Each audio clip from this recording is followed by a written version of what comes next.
On va dire coucou à YouTube. Vous voulez dire coucou à YouTube avec moi ou pas? C'est quand même la base, tu vois. Je pense que vous aimez trop faire ça. Vas-y, vas-y, vas-y. Placez votre pseudo, placez votre dédicace à vos potes. C'est votre moment, les amis. Je vous connais, je vous connais, je vous connais. Voilà, messieurs. Regardez, vous étiez prêts avant moi, mais what the fuck? Mais les gars, vous êtes youtubeurs ou quoi? Putain, c'est incroyable. Attendez, mais ça n'a pas commencé. Calmez-vous, j'arrive même plus à me concentrer. Vous me déconcentrez. On va parler de sujets importants, je crois. Hein. Les sujets qui intéressent les Français. C'est parti, hein. Donc, attendez, franchement, j'arrive pas. C'est dur, vous mettez la pression. J'aurais dû faire comme tous les autres, tournage YouTube classique, pas en live. Là, regardez comme on me déconcentre, comme on voulait qu'on bosse dans ces conditions. Allez, on est parti. Salut YouTube, bienvenue. Attendez, j'ai un truc dans la bouche. Attendez, coupé, on l'a refait. Ok, coupé, deuxième prise, Dwagby FAQ. Ça m'a vu. Dwagby FAQ, deuxième. 5 minutes later. J'arrive pas. Vous êtes... Ok, vas-y, c'est bon, blague, c'est bon, je suis un professionnel ou je suis pas un professionnel? C'est bon, excusez-moi, je me parle à moi-même. Allez, coucou YouTube du chat 6ème, c'est parti. Hop. Et salut à vous YouTube, bienvenue pour cette nouvelle vidéo. Une vidéo que vous attendiez énormément, je le sais, non pas du tout. C'est une FAQ, voilà, j'ai proposé à plein de gens sur les réseaux sociaux de me poser des questions, sur Twitter, sur Instagram. On avait lancé un hashtag dessus, vous avez été très nombreux à me poser des questions et j'ai été très surpris par la pertinence des questions. Ça prouve que de plus en plus vous comprenez un peu l'univers, là où je veux aller. Parce que vos questions, quand je regardais un peu avec Twitch là, parce que vous les voyez, c'est fou là, ils s'arrêteront jamais. D'ailleurs, plus je parle d'eux, plus ça les excite. Bah du coup, on regardait un petit peu par curiosité, tu vois, et c'était assez dingue la pertinence. Donc du coup, mes équipes, elles ont sélectionné des questions, elles ont tout préparé et on va les découvrir en direct, on va y répondre en direct. Comme vous pouvez le voir, je suis jugé par des gens en direct, donc on ne pourra pas vous mentir ou vous mener en bateau. Je suis désolé, je rigole à moitié, mais c'est à cause d'eux. D'ailleurs, vous pouvez leur répondre aussi dans les commentaires YouTube. Ils vous disent bonjour, par respect, envoyez-leur le bonjour. On essaye de mêler les mondes. Vous allez voir que finalement, cette FAQ va sûrement aussi rebondir là-dessus, mais on essaye de mêler les mondes, on essaye de rassembler les gens. Donc on est ensemble, YouTube et Twitch, bien évidemment. On est parti du coup pour la FAQ et on va commencer avec la première question et c'est celle-ci. Tu arrives à trouver du temps libre avec tous tes concepts et avec tous ceux auxquels tu participes?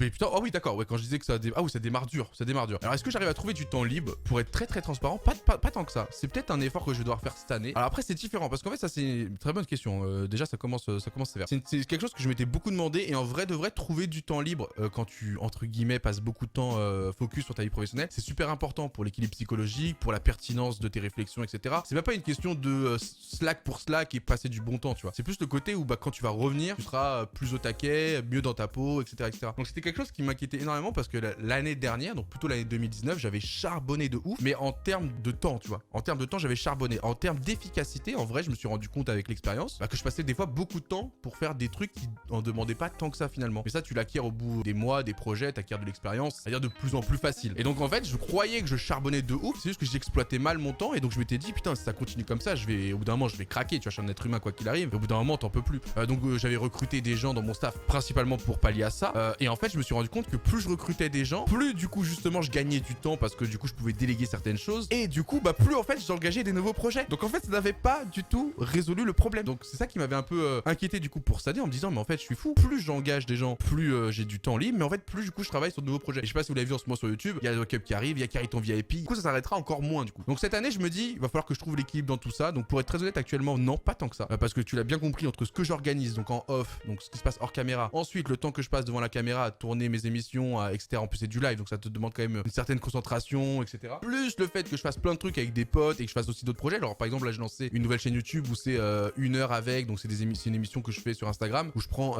un artiste, un entrepreneur et je passe 1 heure avec lui en tête à tête, un peu en mode révélation et on parle de son parcours, de ce qu'il a au fond de lui. Et donc du coup en fait c'est ça le truc, c'est que j'ai l'impression que plus je vais avoir du temps, plus je vais me rajouter des trucs, donc il va falloir que je fasse gaffe cette année. Mais au moins je suis beaucoup mieux entouré qu'avant, donc je suis moins inquiet qu'avant parce que je me dis si à un moment je veux relâcher un peu, je sais que ça va continuer d'aller dans le bon sens. Donc non, mais bientôt, j'espère. C'est l'objectif en tout cas. Mais très bonne question pour démarrer. Hein. On enchaîne par la deuxième question. Et c'est une question de Léa sur Instagram. Vous avez à chaque fois le petit logo, ça vient d'Instagram ou Twitter, histoire que vous sachiez où est-ce que les gens posent leurs questions. Es-tu heureux, Dwagby? J'espère que oui, parce que tu le mérites. Alors, putain, c'est philosophique en fait, cette FAQ. Est-ce que je suis heureux en soi de ouf? Tu vois, en vrai de vrai, pourquoi je suis heureux? Je vais expliquer parce que dire oui ou non, ça ne suffit pas. Pourquoi en ce moment je suis très heureux? Parce que j'ai eu pendant très longtemps dans ma vie cette sensation de pas être trop compris, tu vois, dans mes idées, dans ce que je voulais entreprendre, etc. J'avais l'impression d'être en marge de la société ou en marge des gens, on va dire, classiques, tu vois. On me l'a beaucoup fait ressentir, mais parfois dans mon cocon familial, parfois dans mes cercles d'amis, parfois par des inconnus, tu vois, qui jugeaient notre discipline. Enfin, je pense que ceux qui sont nés dans les années 90, qui sont aussi très proches des jeux vidéo ou qui ont connu ça dans d'autres domaines, comprennent totalement ce que je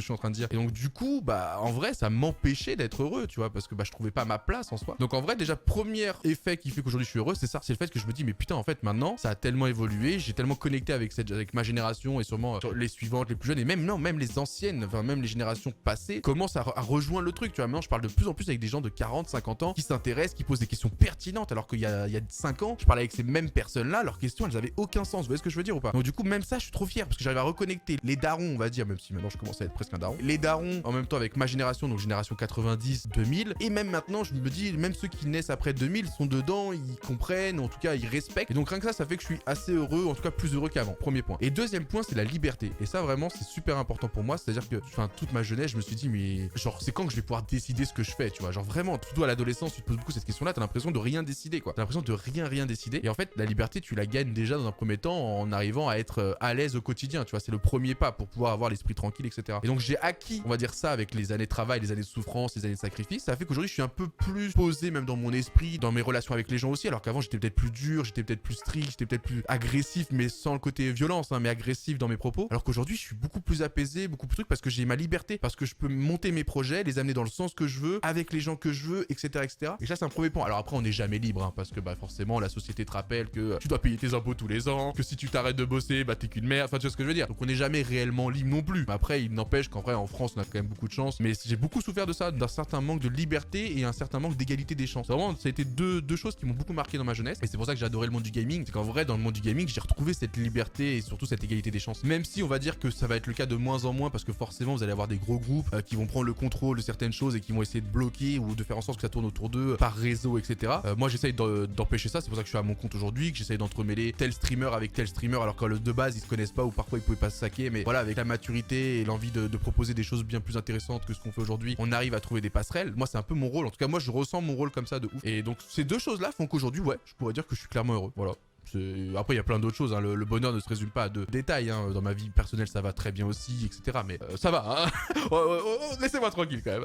On parle déjà beaucoup. Il y a eu 2 questions, ça fait déjà une demi-heure. On enchaîne avec la 3e question. Mais en tout cas, je vous le dis, vous avez vu, la qualité des questions, c'est abusé, hein. Question de Jory, justement sur Instagram aussi. Comment vois-tu l'évolution de l'e-sport sur les futures années? Très bonne. Je la vois très bien, cette évolution. Parce que déjà, quand je remarque comment c'était l'e-sport au niveau de la société française, parce qu'après, il y a aussi le côté européen, mondial, etc. Tu vois. Mais si on pense qu'à la France, quand je vois l'e-sport, il y a 5-10 ans, là où moi j'avais fait mes débuts, est-ce que c'est aujourd'hui? Enfin, aujourd'hui, un petit qui naît, tu vois, et qui va avoir 8 ans dans 8 ans, pour lui, ça va être totalement logique que l'e-sport fasse partie de la société, de son monde, tu vois. Alors que nous, à notre époque, on était des forceurs de ouf parce que personne comprenait. Donc, déjà, je trouve que l'évolution de l'e-sport a été très rapide et il faut faire attention à pas que ce soit trop rapide parce que ça peut se casser la gueule aussi à cause de ça. Mais en tout cas, ça avance bien. En tout cas, en France, il y a des gens très compétents qui ont de l'expérience de terrain depuis des années. Je pense à des gens qui ont monté des structures, je pense à des gens qui ont monté des boîtes d'agents, je pense à des gens qui ont monté des boîtes de prod, enfin plein de choses qui font qu'aujourd'hui en fait l'e-sport s'auto-suffit, alors qu'avant l'e-sport avait besoin de plein d'autres gens, plein d'autres choses, fallait négocier des gros contrats avec des groupes alors que le mec savait pas trop de quoi il parlait, etc. Là aujourd'hui, enfin l'e-sport en tout cas n'est plus dépendant de qui que ce soit, même s'ils ont besoin de financement, mais on va dire que c'est du donnant-donnant, tellement maintenant il y a un équilibre qui s'est créé de par l'audience, de par l'intérêt et de par aussi le monde qui évolue, quoi. Donc moi je suis très content parce que c'est des choses qui étaient pour moi logiques dans mon adolescence et qui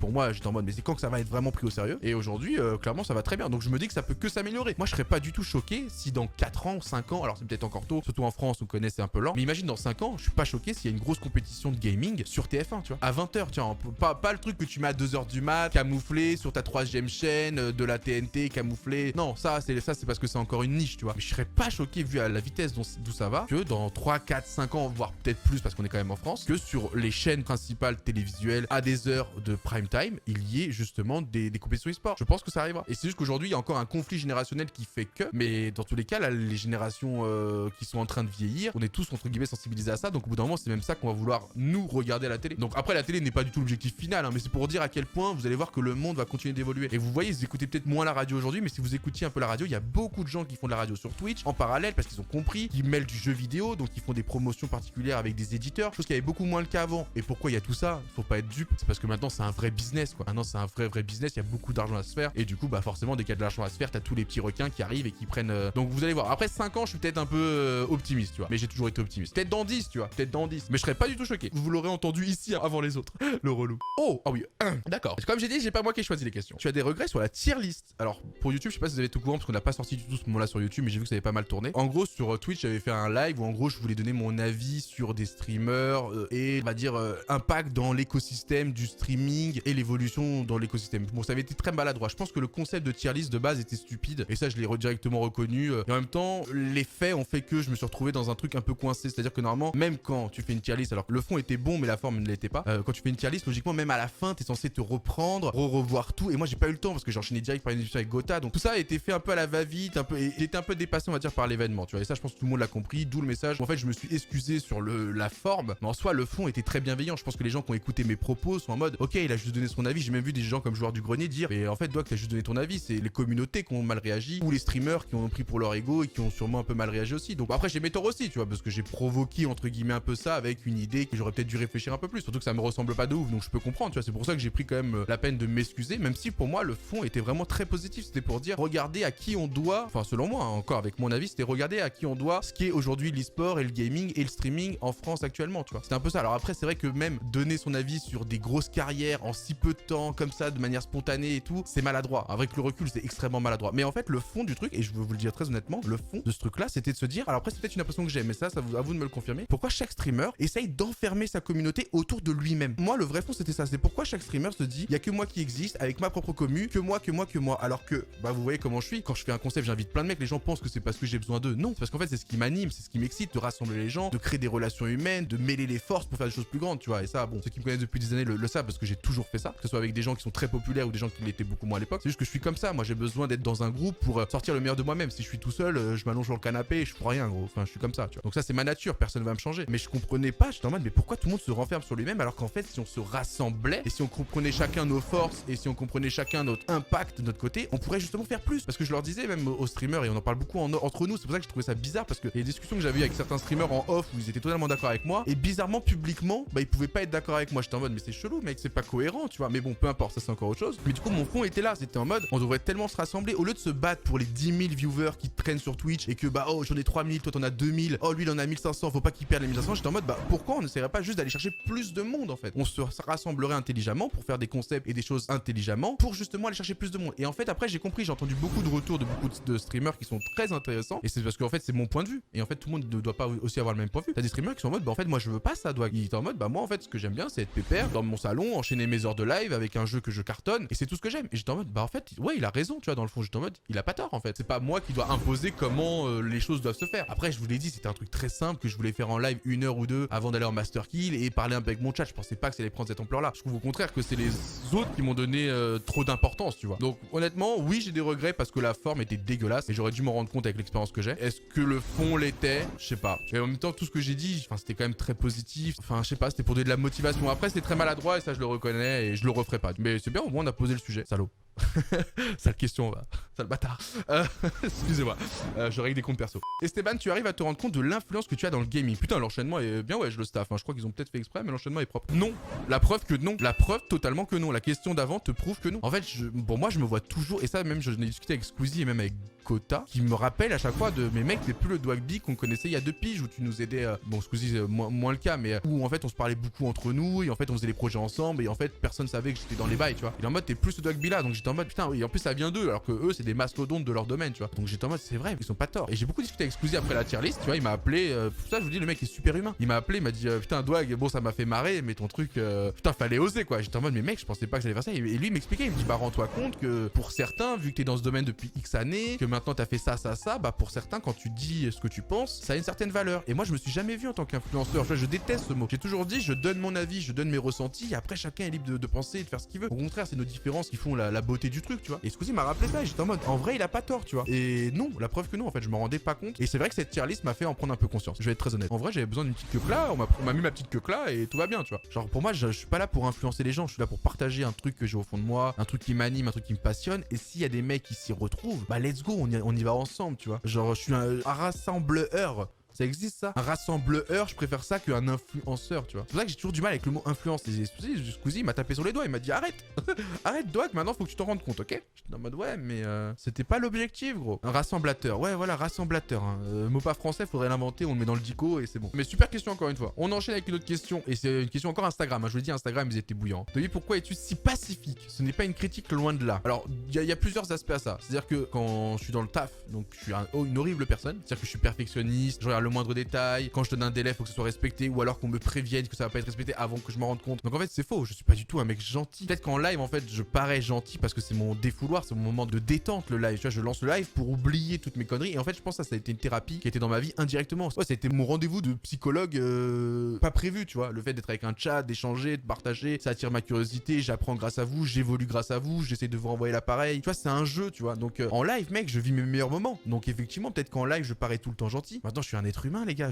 Des fois, j'ai mes sauts d'humeur. Des fois, je suis exécrable. Enfin, tu vois, je suis comme tout le monde, tu vois, pour être très honnête. Mais j'avoue qu'en live, mec, moi, je suis en mode, c'est mon moment, c'est la fiesta. On a plus à offrir que d'aller se prendre la tête et de s'embrouiller en live, tu vois ce que je veux dire. Mais après, c'est peut-être aussi parce qu'on a connu le live très tôt et qu'au début, on faisait vraiment ça en mode full passion, les frères. Moi, j'ai streamé des milliers d'heures à commenter des games de League of Legends ou à jouer, à partager mes connaissances, alors que je gagnais 0 € et je m'en battais les couilles. Et j'ai fait ça pendant 2 ans, 3 ans. Et c'était juste trop bien. Je kiffais juste ça, tu vois. Et donc aujourd'hui, oui, c'est devenu un métier, etc. Faut que je fasse attention à mon image, etc. Mais moi, ça me passe un peu au-dessus. Mais effectivement, tu vois, faut faire attention à tout ça. Mais c'est pas du tout dans cette optique-là. Vous regardez mes lives en 2012 là, de ma chaîne, là, vous pouvez aller voir. Hein. Ils font 0 vues, hein, mais ils existent encore. Je suis exactement pareil, tu vois. Donc je suis pas devenu avec le temps. C'est juste que c'est mon défouloir. C'est le moment où j'oublie mes problèmes et je me dis que quand je lance un live, mon but c'est de faire oublier les problèmes aux gens, pas de leur rappeler la misère du monde, les galères qu'ils ont dans le quotidien, etc., etc. Donc peut-être que je me suis imposé une mission que je n'aurais pas dû. Ça à vous de me le dire. Par contre, tu demandes à des mecs qui je bosse en off, bah je suis un peu plus dur. Quand je fais un événement, les gars, quand tu fais de l'événementiel en live, ça c'est même pas de l'événementiel pour une vidéo record. Tu fais de l'événementiel en live. Vous imaginez la pression que c'est? Tout doit être parfait avant même que ça démarre parce qu'une fois que t'es en live sur une scène devant 8000 personnes, tu peux plus revenir en arrière. Vous voyez ce que je veux dire? Donc à ce moment-là, peut-être de que je suis pas un mec gentil. Hein. Je vais voir le gars, je suis en mode toi t'as fait, c'est bon, c'est sûr, remontre-moi. Je recheck, ok. Et en plus je suis un mec qui aime tout savoir, qui touche à tout. Je suis horrible. Demandez le Gotaga Show, c'est un bon exemple. Hein. J'étais sur tous les fronts et tant que tout n'est pas parfait, je sais que je peux pas monter sur scène la tête tranquille. Et des fois, bah t'es balancé sur scène la tête tranquille parce que c'est l'heure et parce que tout n'a pas pu être checké. Donc il y a ce côté-là où faut pas se faire une fausse idée non plus de moi, tu vois. Après, c'est comme j'explique aussi, tous les streamers, en fait, c'est certains traits de leur personnalité qui sont tirés en avant, tu vois. T'auras jamais l'intégralité d'une personnalité en stream, c'est faux. Tous les streamers qui vous diront si, moi c'est faux, c'est 100% faux. Il y aura toujours des traits de la personnalité qui seront forcément cachés, camouflés, mais pas forcément volontairement. En fait, ça se fait involontairement par peut-être la barrière de la caméra ou quoi que ce soit. Mais c'est comme ça, c'est peut-être une protection aussi par rapport à Internet. Moi, j'ai connu aussi les réseaux sociaux très tôt. Les gens étaient vraiment pas tendres, même si aujourd'hui il y a toujours les haters, maintenant on les appelle comme ça. C'est pas pareil qu'avant, tu vois. Avant, tu prenais vraiment des tarifs, frère. C'était vraiment une zone de non-droit, les réseaux sociaux à l'époque, tu vois. Donc, peut-être il y a aussi ça nous avait créé des fausses carapaces, où on se protégeait un peu de tout ça. Donc, je sais pas. Honnêtement, je sais pas. Après, je l'explique aussi dans une deuxième méthode. Par exemple, le lundi, quand je suis avec Gotha ou quoi, moi, je suis dans mon rôle, quoi. C'est-à-dire que oui, j'organise, oui, des fois, je conseille sur les invités, sur le déroulé, etc. Mais en soi, une fois que je suis dans l'émission, je suis là pour que les invités passent un bon moment, pour que Gotaga kiffe son moment parce qu'on est sur sa chaîne et que ça va être son contenu au final, et qu'en même temps les viewers qui ont pris le rendez-vous kiffent aussi. Elle est là ma responsabilité, et que moi au final je kiffe entre guillemets le live ou pas parce que je me retrouve à payer 25 000 ou parce que je me retrouve je sais pas, à être le dindon de la farce, je m'en fous. Tant que les invités ont kiffé, tant que Gotha a kiffé et tant que les viewers ont kiffé, bon les viewers avant le reste, hein. En vrai c'est toujours les viewers, ensuite les invités et ensuite Gotaga. Mais après Gotaga il kiffe toujours donc c'est facile. Mais c'est parce que du coup je suis professionnel. Donc en fait je pense qu'il y en a qui confondent le côté professionnel avec une gentillesse mal placée. Mais je sais pas expliquer pourquoi les gens ne captent pas ça, tu vois. Et après il y a des fois on est en live chill comme ça et là on peut parler plus tranquillement, plus ouvertement, sans que je passe par 4 chemins ou que j'essaye de faire attention à l'ego du mec qui est à ma droite ou l'ego du mec qui est à ma gauche. Question difficile mais j'ai essayé d'y répondre le plus correctement possible. Dites-moi si c'était bon. Au pire on en reparlera. Question suivante. J'en ai tellement, ça va être très compliqué de tous les faire. Comment faire pour que nos parents comprennent notre passion pour les jeux vidéo? Et bah écoute, ça va être une réponse très facile, je n'ai pas réussi à le faire. Donc si quelqu'un a la soluce, tenez-moi au jus. Non, en vrai de vrai, bon, c'était beaucoup plus dur à mon époque. J'ai fait le vieux, mon gars, j'ai l'impression que j'ai 50 piges. C'était un peu plus dur à mon époque parce que bah c'était nouveau, ils avaient pas trop le temps parce que bah en plus moi j'étais dans une famille monoparentale donc j'étais qu'avec ma mère qui avait un taf de ouf où elle devait charbonner de 8h à 20h du soir. Enfin, elle avait pas le time, tu vois. Genre déjà elle comprenait un peu et elle se disait putain ok ça a pas l'air non plus trop chelou. Ça me suffisait et en même temps elle me laissait beaucoup de liberté parce que bah forcément la vie a fait que dans tous les cas il y avait pas le choix quoi. Il y avait pas le choix, elle devait charbonner pour déjà faire faire en sorte qu'on ait à manger, quoi. Mais au-delà de ça, du coup, moi, c'était très compliqué. Mais aujourd'hui, c'est beaucoup plus facile. En fait, aujourd'hui, t'as beaucoup de streamers, t'as beaucoup de vidéos sur YouTube, t'as beaucoup de compétitions online, t'as des jeux vidéo qui marchent bien, t'as un business, donc le jeu vidéo qui marche extrêmement bien. Donc, déjà, tu expliques à tes parents que le monde du jeu vidéo marche mieux que le monde du cinéma, et ils vont se dire, ah, ok, tu vois. Donc, déjà, t'as des repères qui font que si tu veux les convaincre que t'es pas en train de faire une dinguerie, tu peux un petit peu. Après, faut voir dans comment toi, tu as envie de rentrer là-dedans. Parce que, en plus, du coup, maintenant, il y a des débouchés. Avant, nous, on a créé les métiers, tu vois. Moi, j'étais en mode, bah, il nous faudrait des graphistes spécialisés dans le jeu vidéo pour nous aider au quotidien.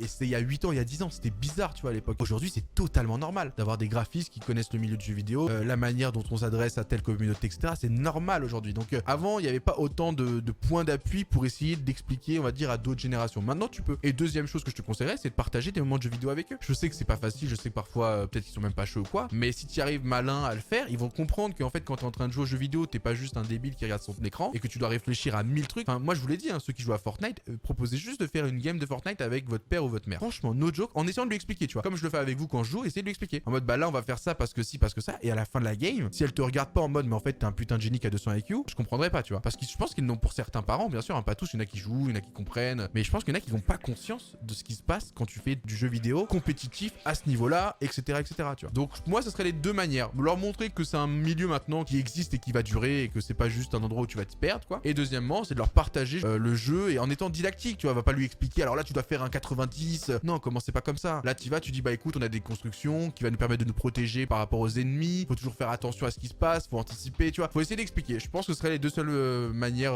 concrètes pour bien le présenter. Et je pense que c'est un effort qu'il faut faire parce qu'il faut pas abandonner les plus anciens parce qu'en vrai, ils sont pas bêtes, hein. Ils ont traversé des trucs aussi compliqués que ça et juste qu'en fait, là, ils ont moins le temps ou pas l'énergie parce que leur énergie est absorbée ailleurs et d'autres responsabilités. Vous comprendrez quand vous serez adulte. Donc, soyez cool. Soyez cool avec vos parents et essayez de les amener intelligemment dans votre passion. Le dogby pas trop compliqué de mélanger la vie privée et la vie professionnelle. C'était une vraie question, ça, pendant un bon moment. Aujourd'hui, je dirais non. Aujourd'hui, je dirais non parce que j'ai trouvé le bon équilibre entre les deux et les bonnes personnes dans ma vie professionnelle et la vie privée qui font que ça match. Mais avant, ouais, c'était une vraie problématique, tu vois. Moi, j'ai jamais été pour, par exemple, afficher son couple sur les réseaux sociaux à tout va. Le truc, ça m'a toujours un peu gêné. J'ai toujours aimé différencier mon travail de déjà ma personne et en même temps de ma vie personnelle, tu vois. Donc, aujourd'hui, je dirais non. Au contraire, si, il y a un domaine où c'est un peu dur, c'est quand tu collabores avec des potes, tu vois. Par exemple, je vais reprendre l'exemple de Domingo, Gotha ou quoi que ce soit, parce que c'est des exemples qui sont connus et les gens savent concrètement ce que j'ai fait avec eux. Des fois, c'est bizarre quand t'es en même temps pote, en même temps un peu concurrent, en même temps partenaire, en même temps, n'oubliez pas que t'es pote. Enfin, tu vois ce que je veux dire, t'as tellement de cartouches qui se mélangent que des fois, tu sais plus où donner de la tête, tu vois. Donc parfois, ça, c'est un peu louche, mais vu que j'ai que des gens d'expérience autour de moi qui ont traversé ce genre de choses, en fait, maintenant, on se comprend très facilement, tu vois. On arrive à se dire les trucs en mode, bah là, si on parle en tant que collaborateur,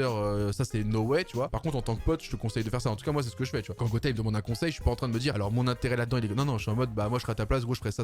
Et ça, c'est le côté ami qui répond, tu vois. Et c'est pareil pour ceux qui m'entourent, donc je suis très content. Comme j'ai dit, j'ai eu la chance de pouvoir, entre guillemets, choisir mon entourage au fur et à mesure des années, tu vois. Il y en a qui n'ont pas le choix. Tu vois, des fois, tu nais quelque part, tu grandis avec tes potes de quartier et tu les as toute ta vie autour de toi, tu vois ce que je veux dire. Ce qui peut être très bien aussi, hein, en soi. Mais moi, j'ai eu la chance, entre guillemets, de pouvoir un peu évoluer à ce niveau-là et avoir des gens qui ont des centres d'intérêt similaires, des centres aussi de réflexion similaires qui font qu'on se comprend vite, tu vois. Et ça, j'adore. Moi, j'ai besoin que ça aille vite. Je suis quelqu'un, bah là, vous avez vu, je parle, faut que ça aille vite, tu vois. J'aime bien quand ça va vite. Et du coup, j'ai la chance d'avoir des gens qui autour de moi sont quasiment pareils, quoi. Voire meilleurs, hein. ouais, voire meilleurs pour certains, pas tous. Ta plus grande fierté, c'est une question Instagram. Ma plus grande fierté, c'est ce que j'ai dit au tout début. C'est ce qu'on arrive à faire aujourd'hui. C'est mon indépendance. C'est l'indépendance ultime, tu vois. Alors, je sais pas si ça va durer longtemps. Tout entrepreneur sait que son, entre guillemets, business a une durée de vie et autres. Moi, le problème, c'est que mon business, c'est ma personne parce que c'est lié à moi. Et en même temps, c'est lié à ma passion. Donc, ça me mêle beaucoup trop de trucs. Donc, je suis en mode, ouloulou, faut que ça tienne bon. Faut que ça tienne bon parce que si ça coule, il n'y a pas que l'argent qui coule. Il y a tout qui coule. Il y a le mental, il y a tout qui coule. Tu vois ce que je veux dire? Donc, ma plus grande fierté, c'est ça. C'est le fait d'avoir, entre guillemets, aujourd'hui, la liberté dans mes projets, de pouvoir les amener où je veux, en invitant qui je veux, etc. Parce que bah, les gens me respectent et aiment mon travail. Donc quand je propose à quelqu'un de faire un truc, il me dit souvent oui. Donc ça, c'est, entre guillemets, c'est le respect, quoi. Avant, il fallait gagner le respect dans la rue, tu vois. Quand j'étais plus jeune, c'était ça. Bah maintenant, je gagnais le respect dans mon game, tu vois. Et c'est ça ma plus grande fierté, pour être très honnête. Quoi? Attends, mais ouais, après, il y a des questions troll aussi, je pense. Il y a Alice qui dit, si on te propose le poste du président de la République, accepterais-tu? Jamais de la vie. Déjà, je n'en ai pas les compétences, hein.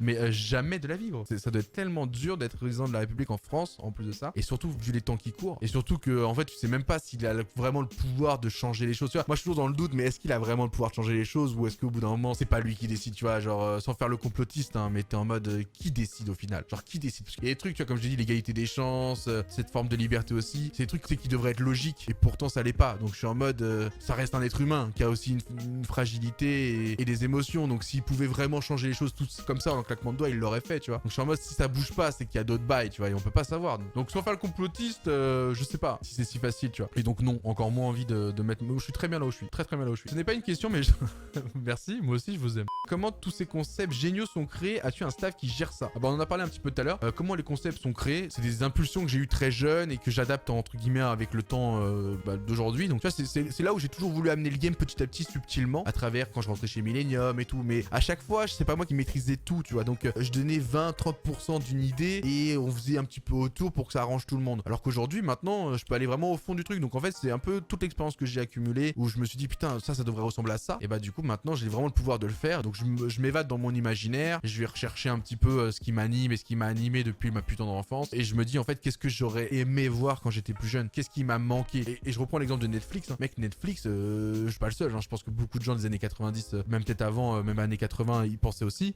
C'est logique quoi. Enfin, juste le faire. En fait, fallait juste avoir le pouvoir de le faire. Donc arriver à récupérer autant de licences de films, de séries, de ci, de ça, de droits pour pouvoir le mettre dans ton pays, puis ensuite dans les autres pays. Mais c'était d'une logique absolue que d'avoir un truc comme ça qui marche bien, allait être un succès mondial, tu vois. Bah malheureusement, j'ai pas pu aller là-dedans. Hein. J'ai dû faire autre chose. Mais quand j'étais petit et que je devais attendre une semaine pour avoir la suite d'un épisode, je pétais des câbles. C'était tiltant. Donc c'est comme ça, tu vois. Tu te dis mais qu'est-ce qui m'a manqué moi dans ma vie? Qu'est-ce que j'aurais aimé? Tu réfléchis, tu vois. Alors je l'ai souvent fait tout seul et maintenant tu anticipes un peu. Maintenant j'ai un staff, donc forcément déjà mes collègues, donc ceux avec qui je collabore, etc. Dans les vidéos, comme ça, on a tous des avis différents et donc on s'enrichit aussi des uns des autres. Par exemple, Gotaga, il m'a énormément appris sur le côté FPS, sur des choses à cibler, sur le côté, on va dire, équité et tout entre joueurs. Là où moi, j'étais plus dans le côté spectacle, show. Et en fait, en mélangeant nos deux idées, ça faisait le truc, on va dire, parfait, tu vois. C'est-à-dire que si moi je l'avais fait seul de mon côté, il y aurait eu des petites lacunes. Je pense que si lui l'avait fait de son côté, il y aurait eu quelques petites lacunes. Et en fait, ensemble, on a réussi à créer, comme, entre guillemets, quelque chose qui était très bien pour son temps, tu vois. Et c'est pour ça aussi que j'adore, moi, collaborer, faire des choses avec des gens. Parce qu'en fait, on va plus loin que ce qu'on pourrait faire individuellement. Et c'est le cas des deux parties, ou des 3 parties, ou des 10 parties, quand on est 10 mêlés là-dedans. Donc c'est un peu ça. Et est-ce qu'aujourd'hui j'ai un staff qui gère ça? Oui, j'ai quelques personnes qui sont autour de moi que du coup j'ai pu recruter grâce au succès de certains projets. Et donc j'ai investi dans de l'humain pour avoir justement plus de possibilités de projets à vous proposer. Et en plus c'est des gens passionnés aussi. J'ai la chance aussi, comme je vous dis, de pouvoir choisir qui bosse avec moi. Donc je prends des gens passionnés, qui comptent pas leurs heures entre guillemets, qui sont déter, qui ont la même déter que moi, etc. Et donc du coup c'est trop cool. Mais ça je l'ai eu récemment. Tu vois, ça c'est un truc qui m'avait beaucoup manqué. Et en fait parce que j'étais pas prêt, je pense, en tant qu'humain. Comme je dis, je suis autodidacte, donc j'apprends sur le terrain. Tu vois, je grandis avec ce qui m'entoure. Mais en vrai, maintenant que je l'ai, ce staff là, je suis en mode mais il faut le dupliquer en fait. Là aujourd'hui j'ai 4-5 personnes qui gravitent autour de moi au quotidien, un peu plus dans certains projets, comme par exemple quand je fais la nuit sport, bah on était une dizaine dans le staff parce qu'il y avait des gens qui étaient là juste pour le projet. Et sinon bah il y a tous les graphistes et tout qui gravitent autour, qui sont en auto-entreprise. Donc en gros t'as à peu près une vingtaine de personnes qui aident sur ce genre de projet. Faut se rendre compte du travail de l'ombre qui est fourni. Mais tout ça tu vois, c'est drivé, c'est mes idées qui sont bien mis en place avec parfois une contre-idée du mec où je suis en mode putain trop smart, j'adore, vas-y on part là-dessus, tu vois. Moi je suis très comme ça en fait. Je fais très confiance au gars qui est dans sa discipline. Je vais pas me mêler au monteur et lui dire non tu dois monter comme ça, tu vois. Je lui donne mes retours et avec mes retours il arrive à faire un truc qui correspond à ce que je veux et en même temps à son identité à lui. Et je respecte en fait le côté créatif chez les autres parce que bah, j'ai envie qu'on respecte le mien en soi. Et ouais, aujourd'hui j'ai un staff et j'espère qu'il pourra doubler d'ici l'année 2021, tu vois. C'est vraiment mon objectif. Maintenant qu'on arrive à poser des trucs trop cool, je suis en mode bah maintenant il faut juste qu'on arrive à doubler en termes de staff. Pour doubler en termes de staff, il va falloir déjà faire rentrer un peu plus d'argent.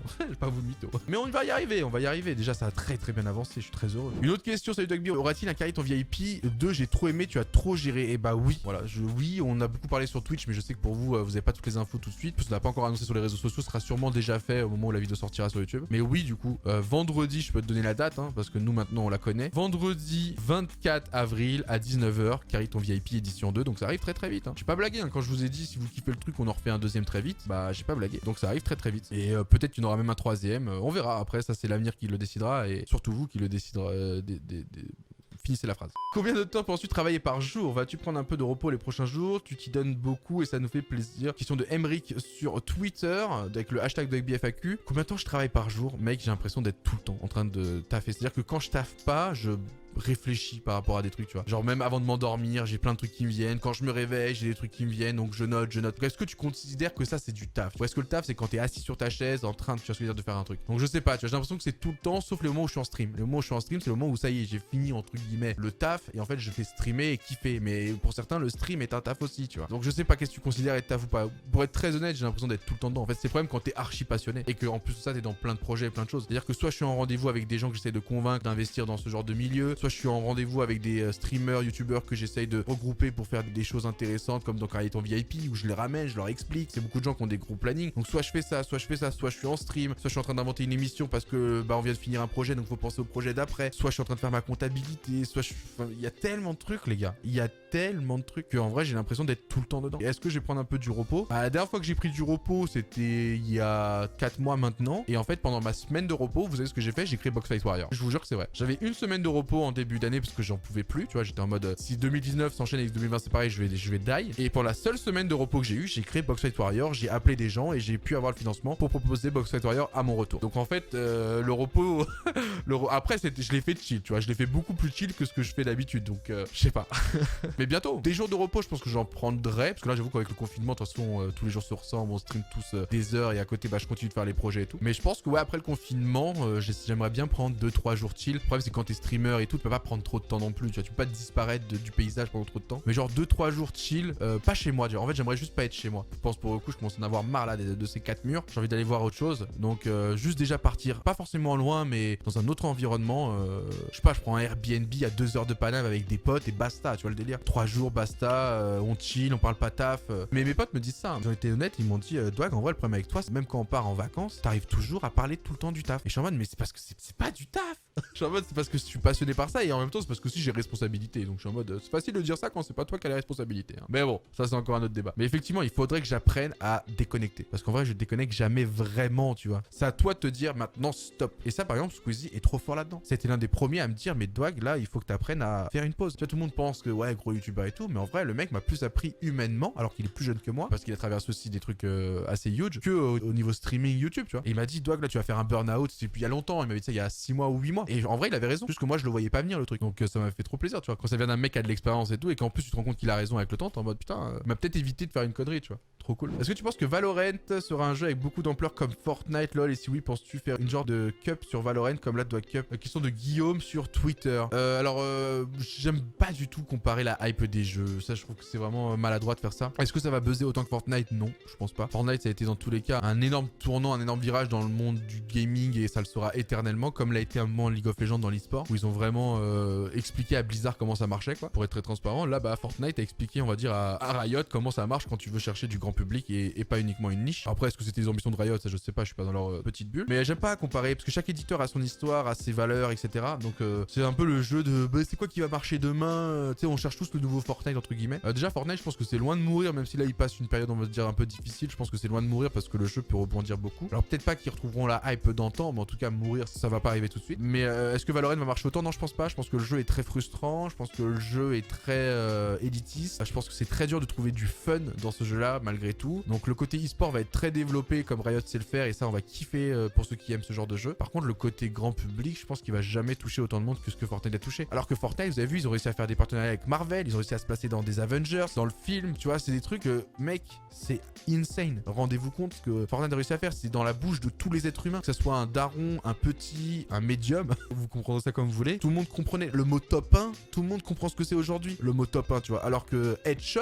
même si Headshot c'est très connu dans le monde du gaming, je suis pas sûr que tout le monde comprenne Headshot. Et pourtant, Headshot, les gars, avec CSGO, tout ça, on connaît, quoi. Il y a pas grand monde qui arriveront à faire ce que Fortnite a fait. Vraiment, il y a pas grand monde qui arriveront à le faire. Et si j'arrive à voir de mon vivant une boîte qui arrive à régénérer ça, je serais très heureux. Maintenant, Valorant va faire son histoire. Valorant n'a pas l'ambition d'être le nouveau Fortnite. Ils parlent à leur public. Même eux ont été très étonnés de la hype qu'il y a eu et ils sont très contents parce que forcément, plus tu touches de monde, plus ils sont contents. Mais déjà, comparé en plus de jeux qui sont pas du tout dans la même catégorie, ça serait comme comparer deux streamers dans une tier list, quoi. Faut être débile pour le faire. Excusez-moi. Mais du coup, Valorant, ouais, ça a marché. Ouais, too soon. Effectivement, too soon. Merci le chat. Est-ce que je vais faire une compétition, une Dwag Cup dessus? Pourquoi pas? Dwag Cup, c'était né sur League of Legends à l'époque. Donc, je peux pas faire uniquement à Fortnite pour la Dwag Cup. Maintenant, bah, tu te doutes bien que c'est pas du tout les mêmes concepts quand c'est du Battle Royale et quand c'est du 5v5 mode personnalisé. La preuve, là, j'ai fait un événement, enfin, en tout cas, il est programmé, c'est le Valor Show où j'ai invité plus des copains streamers et certains joueurs pro, qu'on ait un mix intéressant pour voir un peu toutes les capacités du jeu. Et en fait, la semaine d'après, je compte faire la même chose, sauf que ça s'appellera le Valor Pro. Et là, ce sera uniquement uniquement pour cibler les joueurs pro Valorant, histoire qu'on voit vraiment l'hardcore tryhard du jeu, tu vois. Et là, vraiment, on ira chercher ce que Valorant a au plus profond de eux, tu vois. Mais non, je pense que ça ira pas non plus au niveau de Fortnite en termes de popularité. Maintenant, ça marchera très bien dans son petit coin et tout le monde sera content. Envisages-tu de faire une doc up IRL en mode gros event dès que possible, sinon continue, change pas? Toi, tu vois, tu passes pas beaucoup sur les lives, toi. Sur les lives, je pense qu'ils sont tous au courant de la réponse. La doc up sur Fortnite, en tout cas, a été clairement inventée pour se faire en IRL. Ce qui m'empêche actuellement de le faire en IRL, oui, confinement, etc. Mais on met en dehors le confinement, c'est le financement. Déjà parce que je veux pas faire un financement participatif par la communauté, c'est archi mort. Je veux pouvoir proposer ce contenu-là à force de travail, d'efforts, etc. Et que vous ayez juste à vous asseoir et à en profiter. Et ça coûte très cher quand tu fais déplacer 100 joueurs. C'est pour ça que Fortnite c'est dur. Tu vois, sur Valorant,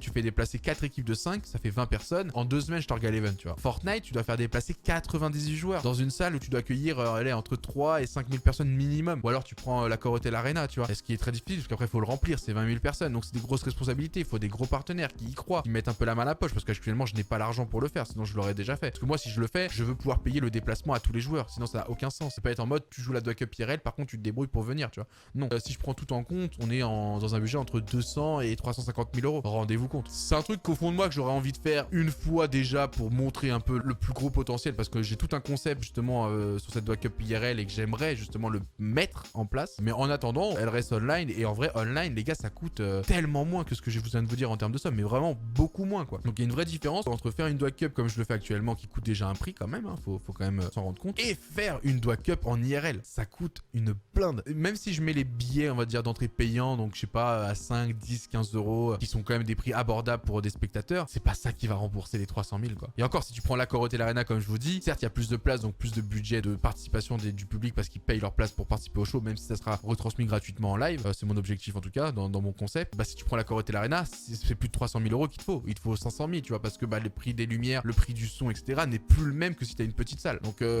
j'avance petit à petit, mais un jour ou l'autre, on le fera. Je l'espère. En tout cas, c'est l'objectif de fond. C'est pour ça que je trouve que ta question est... Tu passes pas souvent sur les lives, tu le saurais déjà. Mais c'est le but de cette FAQ, donc autant pour moi, c'est le but de cette FAQ de mettre un peu tout le monde à jour sur les infos. Excuse-moi, je commence à fatiguer.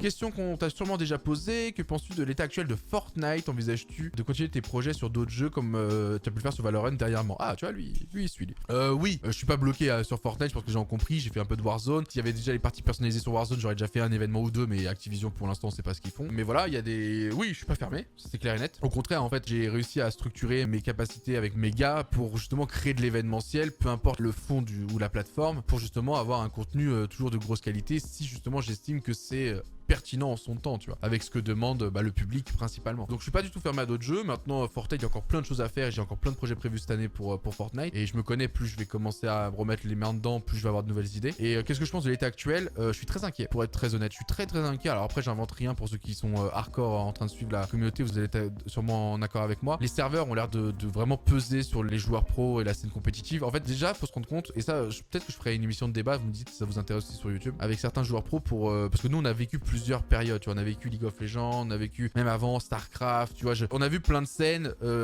exister, exploser, mourir à petit feu, tu vois. Il y a certains signaux qui ne trompent pas. Donc du coup, Fortnite, là, ils sont dans une phase un peu difficile, même si, comme je vous l'ai dit, ils sont encore capables de se renouveler de ouf. Mais ils sont dans cette phase où certains joueurs pro qui déjà commencent à arriver sur énormément de temps actif sur le jeu. Donc déjà, c'est dur de les conserver dans une dynamique de motivation ultime. En plus de ça, ils ont des grosses frustrations qui commencent à naître de par la stabilité des serveurs, qui les tiltent un peu, etc. Et je comprends totalement. On a vu sur la Doc Cup par exemple, quand les games sont stack, bien sûr, il y a une zone où en fait pendant 3-4 minutes, tout le monde peut tuer tout le monde parce que il y a le serveur qui suit pas, tu vois. Et 3-4 minutes après, parce que tu as eu 10 morts d'un coup ou 15 morts d'un coup, les serveurs redeviennent très bons. Tu vois, déjà, je pense que ça serait la première étape pour déjà calmer un peu la tension, on va dire. Et le problème de ça, c'est que tu as tous les joueurs qui remettent beaucoup de choses en question, commencent à avoir peur de la suite, tu vois. Ils sont dans le moment de se dire, oh putain, si Fortnite ça marche plus, ou oh putain, qu'est-ce que je vais devenir, tu vois. Je ressens ça à travers certains tweets et tout. Ils le disent pas comme ça, mais ça se ressent de ouf. Et ça, c'est toujours un peu un mauvais signe, tu vois. Quand les gens commencent à se dire, oh, faut que je prévoie la suite, c'est qu'il y a anguille sous roche. Après, je pense aussi que Fortnite doit faire des efforts au niveau compétitif s'ils veulent que le circuit se professionnalise encore un peu. C'est là où il y a toujours cette ambiguïté, tu vois, de est-ce qu'ils veulent le faire, comment ils veulent le faire. Moi, j'ai essayé de le faire avec la Dwag Cup. En même temps, je leur ai proposé de prendre un peu plus de marge de manœuvre, au moins en France. Mais même eux, c'est compliqué. Ils peuvent pas dire, ah bah en France, il y a un mec qui va faire tout ça. Par contre, dans d'autres pays, ça marche pas comme ça. Donc du coup, ils peuvent pas non plus me laisser trop de liberté. Enfin, ils sont dans un moment très compliqué. Epic Games, maintenant, j'ai confiance en eux et je pense qu'ils qu'ils vont rebondir intelligemment, et je pense que dans 3-4 mois, s'ils font les bons choix, on n'en parlera même plus, tu vois. Mais c'est vrai, faut être très honnête que c'est une période difficile. C'est une période difficile pour les joueurs de Fortnite compétitifs et du coup pour Fortnite, je pense, de manière générale. Alors après, Epic Games, c'est autre chose, hein. Epic Games qui est l'éditeur de Fortnite, eux, ça va très bien, les gars. L'Epic Games Store, tout ça, ça va très bien. En fait, ce qui m'inquiète le plus, c'est de se dire, imaginons, ils se disent, bon, ça y est, on est arrivé au bout du cycle de Fortnite, petit à petit, tu vois, et venons se focus sur d'autres choses, tu vois. Et ça peut être le truc qui ferait un peu chier. Maintenant, c'est aussi la réalité du monde du jeu vidéo, hein. Les jeux vidéo ont une durée de vie, mais je trouve qu'il y a encore beaucoup de choses à faire, tu vois. Donc, je pense qu'ils font pas ce move-là. Je pense qu'au contraire, là, ils ont besoin, encore une fois, de prendre du temps. En plus, avec le confinement et tout, ça doit pas aider pour justement restructurer un peu. J'ai même cru comprendre, je sais plus, c'était un tweet de Nikov qui disait que le mec qui gérait la compétition, que je trouvais pas incroyable, hein, pour être très transparent, qui gérait la compétition en interne chez Epic Games, enfin en tout cas chez Fortnite, a changé de poste, et du coup ce poste là n'a toujours pas été remplacé. Je sais pas si c'est une vraie ou une fausse info, hein, pour être honnête, mais du coup s'il y a le poste qui est encore vacant, bah faut déjà trouver la bonne personne pour ce poste là, pour qu'il mette sa stratégie en place, et avant de mettre sa stratégie en place, faut qu'il arrive à convaincre tout le monde. Ça reste un énorme groupe, ça va prendre du temps, quoi. Vous voyez ce que je veux dire, ça va prendre du temps. Donc moi j'ai peur, parce que je me dis, mais ce temps là ils se rendent compte qu'ils l'ont pas, ou comment ça se passe, parce que le temps là ils l'ont pas vraiment. Et donc il va falloir être en même temps réactif, en même temps pertinent, pour justement soit permettre à une deuxième vague de joueurs de naître, comme ça l'a été avec la première vague, soit d'arriver à garder cette première vague dans cette même motivation qu'il y a eu. Mais question intéressante, je n'ai pas la réponse, mec, je suis pas en interne, moi je te donne un peu mon avis à distance et grâce à mon vécu, mais en vrai, même ce qui s'est passé dans le passé n'est plus vrai aujourd'hui, parce que le monde a tellement changé que les erreurs de certains du passé ne vont pas se reproduire, tu vois. Donc je sais pas, faudrait leur demander à eux, mec. Dernière question du coup, est-ce que tu penses que Fortnite va mourir avec l'arrivée de plein de jeux genre Valorant, Warzone, tu vois? Bah j'ai déjà répondu, je pense, à celle-ci. Entre ce que j'ai dit tout à l'heure, où faut pas comparer, et c'est jamais un jeu qui vient remplacer un autre, c'est plus le jeu lui-même qui va commencer à lasser et perdre son public, qui du coup fait en sorte que les gens vont aller s'intéresser à d'autres choses. Je pense qu'on va faire ouais, on va faire une pause. J'en étais à la 18ème sur 33. On fera une deuxième partie. 18 et 18. Attends, mais en plus c'est pas pile poil quasiment. 36. On fait une petite pause sur la FAQ, parce que là même moi je commence à... on passe d'un sujet à l'autre, c'est très très violent. Mais j'espère en tout cas que ça a été intéressant pour vous, que j'ai essayé de donner mon avis le plus explicite possible. On était en live devant les gens, justement. Je pense que ça se trouve dans 3-4 mois, mon avis va changer drastiquement par rapport à certaines questions. Mais c'est parce que notre monde et notre milieu évoluent très très vite, hein. Il y a 3 mois j'avais un autre métier que ce que je fais aujourd'hui. Il y a 6 mois j'avais encore un autre métier que ce que je fais aujourd'hui. Tout évolue très très vite. Du coup ouais, dites-moi en commentaire de YouTube ce que vous avez pensé un petit peu de tout ça. Et on vous a dit bonjour avec le chat Twitch. On va vous dire au revoir. On va vous souhaiter une bonne fin de journée, hein. Bien sûr, allez, je vous mets à l'écran mes chers viewers du quotidien, et pensez vous aussi sur YouTube à nous rejoindre sur Twitch. Donc, vous êtes 757 000 maintenant à me follow sur Twitch. Je rappelle que le follow c'est gratuit, ça vous permet de savoir quand je lance un live et d'être avec ces gens là. Vous inquiétez pas, ils font peur, mais je vous assure que c'est marrant. Je vous assure qu'ils sont drôles. Mais du coup, venez nous rejoindre sur twitch.tv/dwagby. Pensez aussi à me rejoindre sur les réseaux sociaux, Twitter, Instagram, c'est là où je suis le plus actif. Et justement, par exemple, sur la FAQ, c'est là où on prend les infos principalement. Et pareil aussi pour les concours. Là, j'ai le concours sur Instagram qui tourne où je fais gagner un setup par semaine. On est déjà à la semaine numéro 4. Donc, on a déjà fait gagner 10 000 € de setup en 4 semaines, et ça va continuer, ça va continuer. Donc je vous fais des gros bisous